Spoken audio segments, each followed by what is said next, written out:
Good morning and welcome. It's good to be with you. My name's Mac. I'm one of the pastors on our team. I also want to welcome all of you who are joining us from home. Thanks so much for tuning in this morning.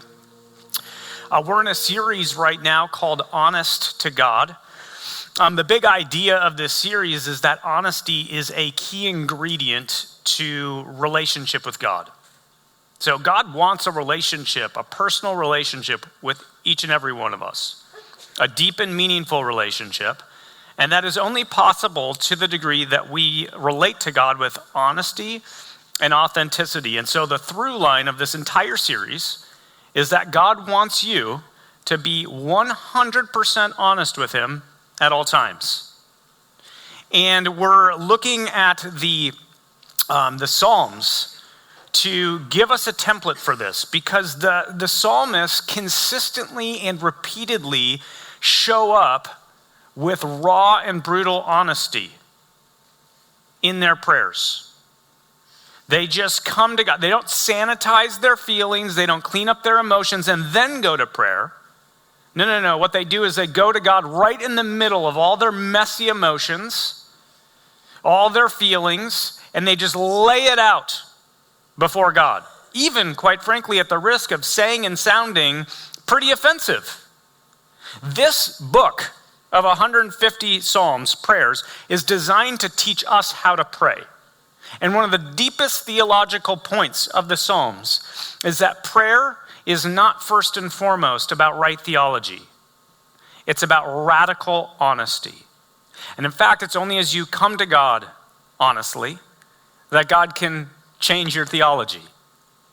So we need to learn how to go to God with the raw stuff that's happening in our lives so that God can meet us there and transform us. Today I want to talk to you about how to be honest with God when you're fearful and anxious. There's a difference between authenticity and transparency. So I've always tried to be authentic about my journey with anxiety, okay? Transparency is how much you're sharing. And over the past few years, I've felt a conviction for you all to be more transparent about my journey with anxiety, to hopefully be of some help to you. And today I want to continue that. I started this summer a little bit. I preached on a sermon called Dealing with Anxiety, and today I want to go a second step further. But anxiety has been an ever-present reality in my life. In fact, it was even there before I was here. There's anxiety that sort of goes through both sides of my family tree. There's anxiety on both sides. It shows up in different ways.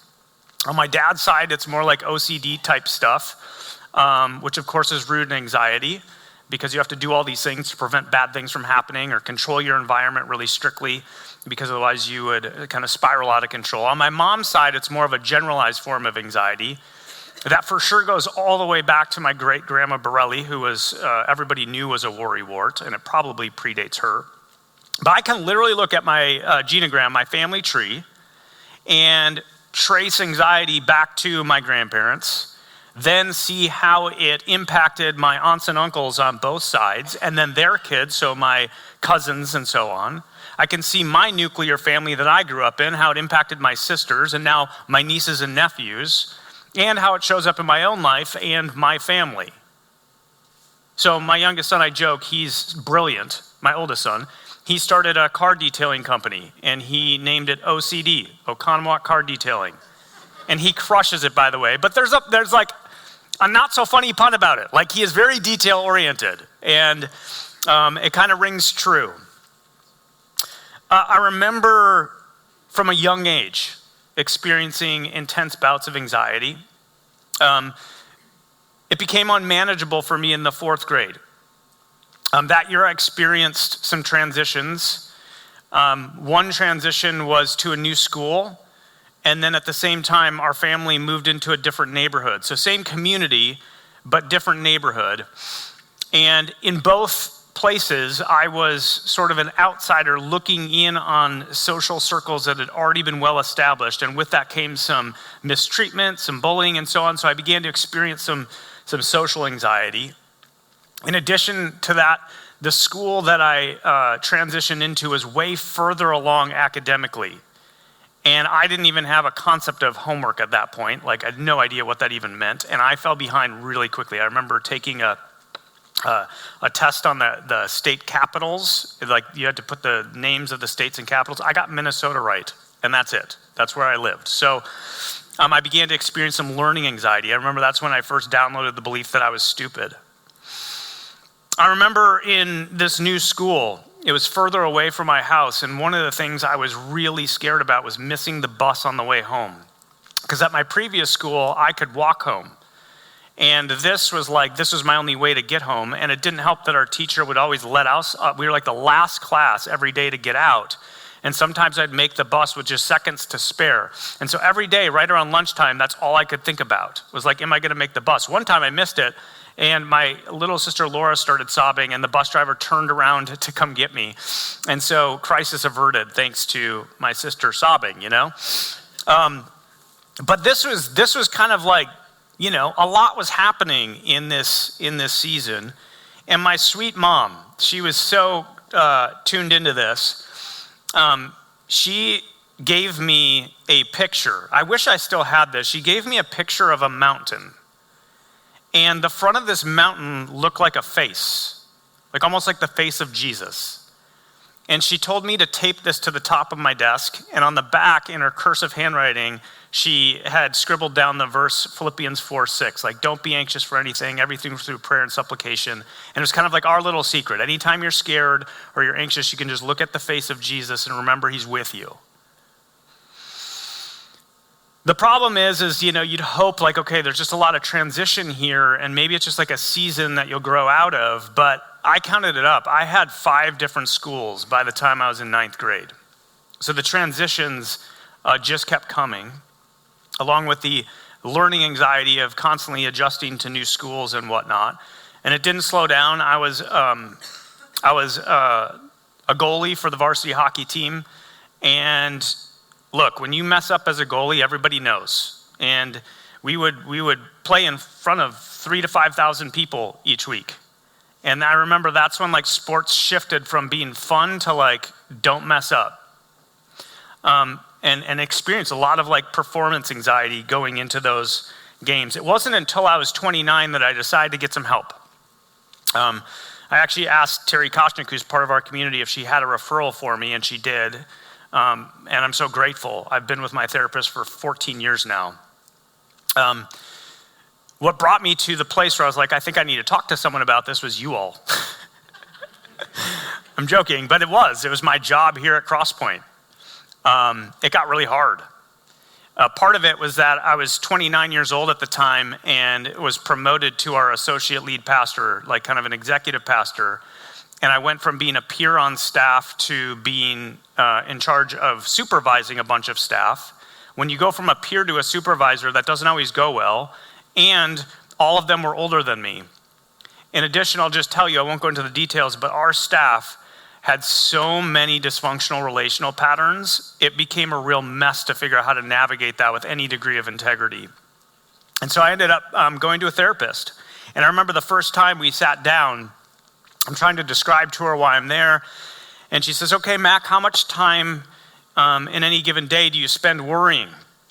And I kind of thought about it, and I'm like, I don't really think I worry too much. But I do spend a lot of time analyzing things, like interactions, dynamics, things like that. And without skipping a beat, she goes, okay, well, analyzing. How much time per day do you spend analyzing things? Boom, roasted. But I remember sitting there, and like tears started to well up in my eyes because I said, I can't think of when I'm not doing that. And so that began my journey, a journey that I'm still on. Even to this day. My therapist calls it a pine boxer. You're going to struggle with this until you're put in a pine box. I will confess to you, I'm very anxious right now. I'm very anxious right now. Gosh. You know the stuff that's happening? I grew up in Minnesota, you guys. And the incident that took place yesterday took place right outside a grocery store where my niece works. She wasn't there. But guys, this is just painful stuff. And I want to be a pastor to our community. I want to point people to Jesus, and that comes with a cost. Because we're divided by politics rather than being united by Jesus. So it's hard stuff. If you're here today and you feel imprisoned by anxiety, this is part of your story. I want you to know you're not alone. I get it. I feel like I'm on the inside of it with you. I see you. I get it. But I also want you to know that there's freedom. There's hope. God hasn't left you alone, and he'll give you resources so you can experience peace. Doesn't mean there won't be bouts. I'm in it right now. But I want to provide a way through it. And so what I want to do is I want to preach on the title, What to Do with Anxiety. And similar to my series or sermon on anger a couple weeks ago, I want to do three things. I want to deal with a common misunderstanding about anxiety that really doesn't do good work. Then I want to look at how fear and anxiety show up in the Psalms, very prevalent in the Psalms. And then I want to provide, in light of that, a roadmap for here's how we can pray through our fear and anxiety. So let's start with a misunderstanding.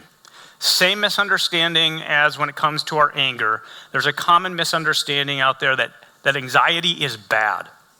Again, some of this gets downloaded during our first formation. Messages can be communicated to us that anxiety is not a good thing. Unfortunately, this is a very prominent message in many churches, and there's sort of like a spectrum that comes along with this. On the mild end, it's sort of like, hey, anxiety isn't helpful, right? Like Jesus said, do not worry. Because what good is worry going to do? You're not going to add a single day to your life by worrying. So on the mild end, there's sort of this message that anxiety is unhelpful. But on the more aggressive end, there's this message that people often download that it's in fact sinful and wrong because it reveals a lack of faith. If you really trusted God, if you really had faith in God, then you wouldn't experience anxiety. That's a common message that people download. And I'll just tell you, it's not a helpful one. For one, just like anger, we often don't choose anxiety. It's part of a built-in alarm system that God gave us. And second of all, when you just tell people not to worry, it usually doesn't work, and it actually adds a burden. So now, honestly, as someone who's received this message, now I'm not only dealing with the anxiety I don't really want because it's an uncomfortable emotion, but now I have to work through this added layer of meaning that you've given me that I have this anxiety because I'm a spiritual failure, because I don't have enough faith. If my faith were stronger, I wouldn't have this emotion right now. It doesn't help that people reach for Bible verses to support this message. Do not be anxious about anything. Jesus said, don't worry, and so on. This is a common message, that worry is unhelpful and at worst sinful because you don't trust God. So just stop it. Just knock it off. Move on. But here's the thing, anxiety itself is not the problem, it's our response to it. So similar to anger, experiencing anxiety in itself isn't the problem, it's how we respond to it. Anxiety, you guys, is a God-given human emotion. It's simply part of being human. All of you have experienced it, just like me. It's part of what it means to be a human being, and it's part of that built-in alarm system to alert you to a threat or danger. So it's actually a God-given human emotion, and it's a gift to you designed to protect you and keep you safe. And if you need proof that it's not sinful, guess what? You need to look no further than the person of Jesus. Because as you read through the gospel writers, you'll note that the gospel writers record Jesus being anxious. The best example of this is in Luke's gospel. The night before Jesus went to the cross. So he's about to die, a brutally painful death, and he's spending time with God, praying himself up for this moment. And Luke, who actually was a physician, notes some physiological things about Jesus. He notes that Jesus is sweating drops of blood. He's so much in distress, so much anxiety, that blood is mixed with his sweat, which is a real physiological response to extreme anxiety. And that's encouraging to me because I think it reveals as a human being, Jesus experienced the same range of emotions we did without sin. And one of those was anxiety, and he experienced, I've never sweat drops of blood. So that means he experienced anxiety in even a more extreme form than I have. So he's experienced the entire spectrum, which means I can experience the entire spectrum and remain in right relationship with God. Anxiety, you guys, is not the problem. What we do with it is. Moreover, anxiety is not a sin, nor is it the opposite of faith. Faith is not never being afraid, but rather knowing where to bring your fear. A faith isn't never being anxious, but rather it's being willing to work through your anxious thoughts in God's presence. And so here's our bottom line for today. If there's one thing you walk away with, let it be this. God invites us to bring all of our fears and anxieties to him, all of them. Whatever fear, whatever anxiety you have, no matter how silly you think it is, God invites you to bring it to him, right into his presence, because he loves you and cares for you. You know, the scriptures that tell us not to worry, like Jesus in Matthew 6 and Philippians 4:6 and so on, I think rather than seeing them as sort of condemning our worry and anxiety, I want to flip that and actually submit that they're invitations of what we should do when we're experiencing fear and anxiety. Namely, bring those fears, bring those anxieties to God in prayer so that we can receive his peace that surpasses understanding. If you're going to talk about what to do with your anxieties and you're going to look at scripture to be your guide, one scripture you ought to bring into the conversation is 1 Peter 5:7, which says this: cast all of your anxiety on him because he cares for you. Cast all of your anxiety onto him, onto God, because he cares for you. Notice that it says cast all of your anxiety on him, which presupposes that you're going to have some anxiety. 1 Peter 5:7 is assuming you're going to experience anxiety because you're a human being. And then it tells us what to do with it. When you experience anxiety, not if, but when, bring it to God. Why? Because God is within casting distance to you all the time.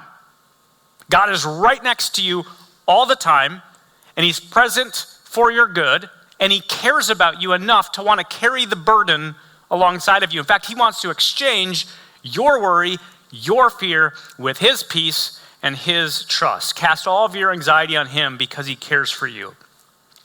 This is exactly what we see in the Psalms. I think that the psalmists demonstrate and show us exactly how to practice 1 Peter 5:7 in action. They show us what it looks like to bring any fears and anxieties and uncertainties that we're experiencing in life right into God's presence so that God can speak to us, meet us where we are, and transform us. So I want to show you some examples in the Psalms, but I need you to kind of follow the logic here for a moment, okay?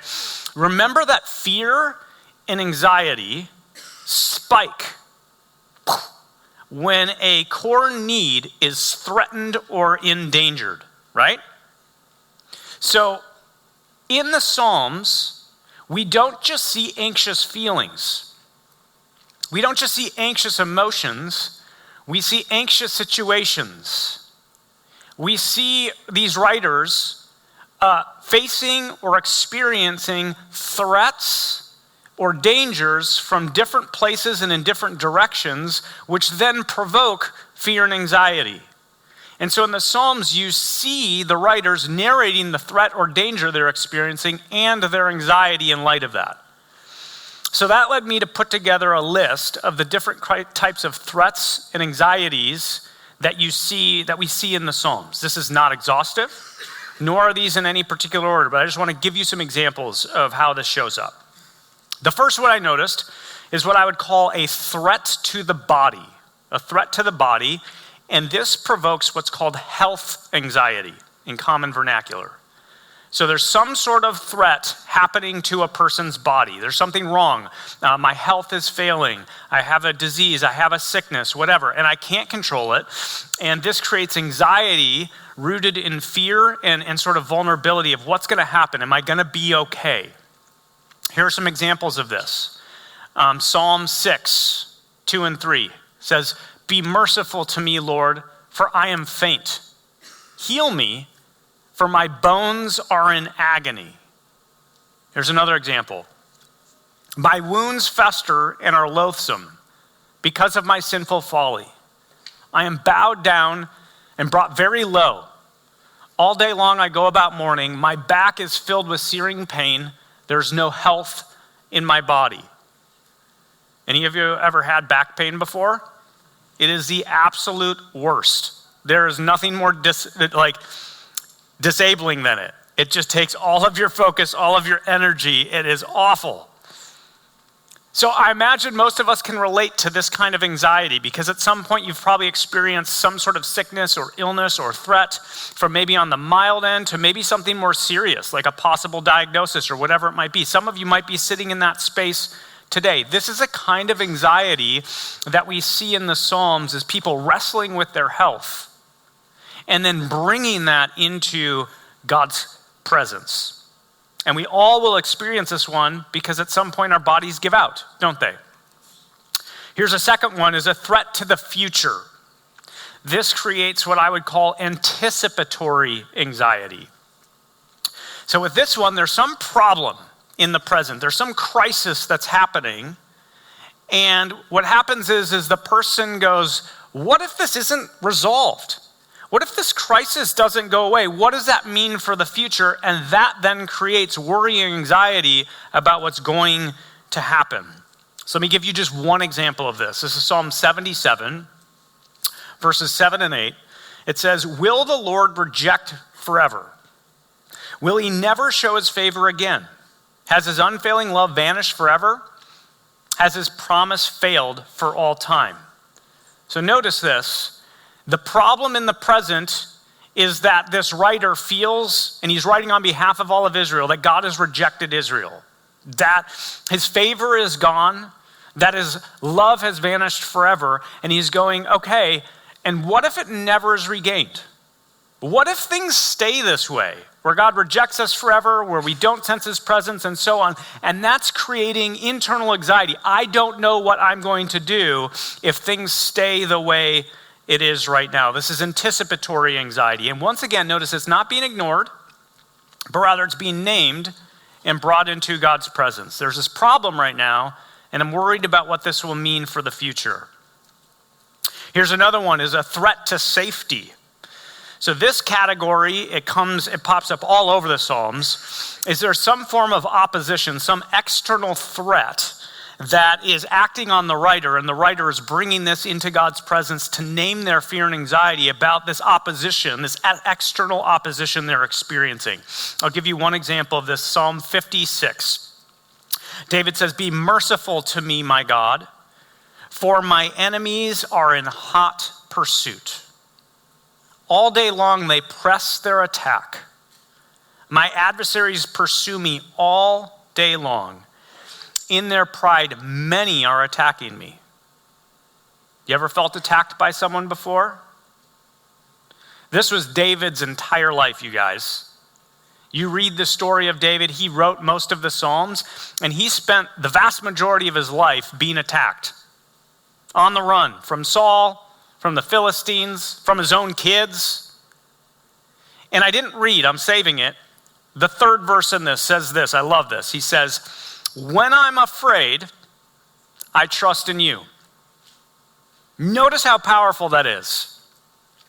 Fear, noticing fear, becomes the pivot for trusting God. When I'm afraid, that's a reminder I'm going to trust in you.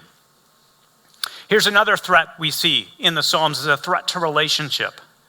So here the concern is abandonment, a loss of relationship, I'm alone, that type of a thing. There's actually two dimensions to it. The first is vertical, feeling abandoned by God. I actually preached about this in September on the topic of the hiddenness of God, when God feels hidden from you. But it also happens on the horizontal level. If you've ever been relationally betrayed or rejected by someone, this also shows up in the Psalms. So let me give you an example of each. Psalm 88, verse 14 says, "Why, Lord, do you reject me and hide your face from me?" That's the vertical. The sense of abandonment, loss of connection with God. And then Psalm 41:9 says, even my close friend, someone I trusted, one who shared my bread, has turned against me. You ever been abandoned by a friend, rejected by a friend, hurt by a friend? This is that type of anxiety that comes with that feeling of rejection and relational loss. The last one I want to mention is a threat to provision, okay? And so here it's concern about having one's financial or material needs met, okay? And at the heart of it is sort of a scarcity mentality that, I don't know if I'm going to have everything I need. What if things run out? What if I don't have enough money to buy food or pay my rent or whatever it might be? And one of the things I noticed as I read some Psalms on this is that the psalmists don't spend a lot of time expressing their fear on this one, but rather just go right to the faith that counteracts it. I'll give you the best example of this because it's perhaps one of the most famous Psalms there is. It's Psalm 23 verse 1 starts out by saying, the Lord is my shepherd, I lack nothing. The Lord is my shepherd, so God is my provider. He cares for me. And because of that, I know I won't find myself in lack. But notice that saying I lack nothing really carries no punch or significance unless you fear that you might be lacking something, right? So the very power of saying the Lord is my shepherd, I lack nothing, only has weight or gravity to it if there's something acting on you that you might think I might lack something. Make sense? So those are some examples. I am sure there are others. Okay, I didn't read all 150 Psalms through this lens of danger and threat, but you could do it. If you do it, I'll give you a cookie, okay? You can read all 150 Psalms through the lens of danger or threat and go, what are some other forms of danger or threat that show up? How is it provoking anxiety and so on? We could do more work here. But what I wanted to show you is just that this is a normal thing that's happening in the Psalms. The psalmists are experiencing dangers or threats that are provoking anxiety, and they're actually things we can all relate to. Again, who here hasn't experienced some sort of a health crisis? Who here can't relate to the pain and loss that comes with relational betrayal? Who here has never experienced a crisis or a problem in their life that doesn't seem solvable, and you begin to project that onto the future and wonder what's going to happen if it doesn't get figured out or resolved? This is all of us. And what I love is that the psalmists don't pretend these fears and anxieties aren't there, nor do they condemn themselves or beat themselves up. Rather, they just acknowledge it. Here's the threat. Here's how I'm feeling. God, here it is. They bring it into God's presence, and they let God be the one to speak to it and to carry it with them. So I want to close by giving you guys a little roadmap. A roadmap for how to deal with fear and anxiety when it is plaguing you. A prayer process when you're in a panic. I'll tell you, I slept for about an hour and a half last night. That's it. I went through this process 4 or 5 times. So this is real, okay? Step 1 is you name it. You name it. You can't bring to God what you can't or are unwilling to name. You can't give to God what you're not willing to name. So the first step is to name it to God. I'm feeling anxious right now, which sounds easy, but I assure you it's not. On our preaching call just this week, there was someone on our preaching team that said, I don't think I realized what anxiety felt like in my body to the point where I could identify it until I was in college. That was the first time I was like, oh, this is what people mean by anxiety. And if you've spent a lifetime stiff-arming anxiety, like a Heisman Trophy winner, because you think it's bad, it's going to take some significant work to resist that default and go, hey, I'm not treating it as something bad. I need to name it. I need to move toward it. Making sense? Yeah? Number 1, name it. You can't give to God what you're not willing to name. The second step is to source it. You've named it. I'm experiencing anxiety. The next step is to ask, well, why is it there? What's it doing there? Why am I anxious? What is the threat or the danger that's provoking these feelings of anxiety? or fear inside of me. So key questions: what am I afraid of? What feels out of control? What am I imagining might happen? And similar to what I said about anger a few weeks ago, I want to name the posture at this step. It's one of compassionate curiosity. So often, especially if you've downloaded a message that anxiety is bad, we quickly move to evaluating it or judging it, rather than simply noticing and observing it while being gentle and kind to ourselves. Instead of judging it, just go, oh, I'm just going to notice it and observe it. We'll figure out what it means later, but I'm just going to notice what's there, what's true. Once you've done that, so you name it, you source it, what's the source of this fear and anxiety, then you bring it. You bring it right into God's presence. And this is so important because fear and anxiety grow in isolation. When you don't talk about it, when you suppress it, it's still there. And in fact, it strengthens its grip on you. Those of you who are present know, I texted some people in the last 24 hours ago, please pray for me, I'm feeling anxious. That's bringing it into the light. And the first person you need to bring it to is God. Bring it into his light. Notice at this step, you've got to pay attention to how God is going to speak to you. Don't do all the talking. You've got to listen at this stage.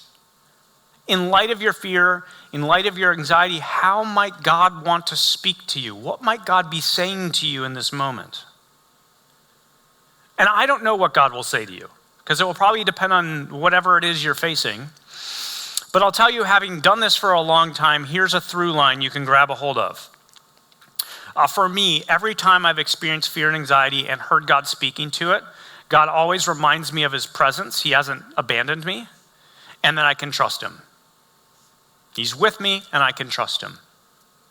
So if you hear a voice that's more condemning than that or accusatory, you may not be hearing the voice of God, because he's with you and he's for you.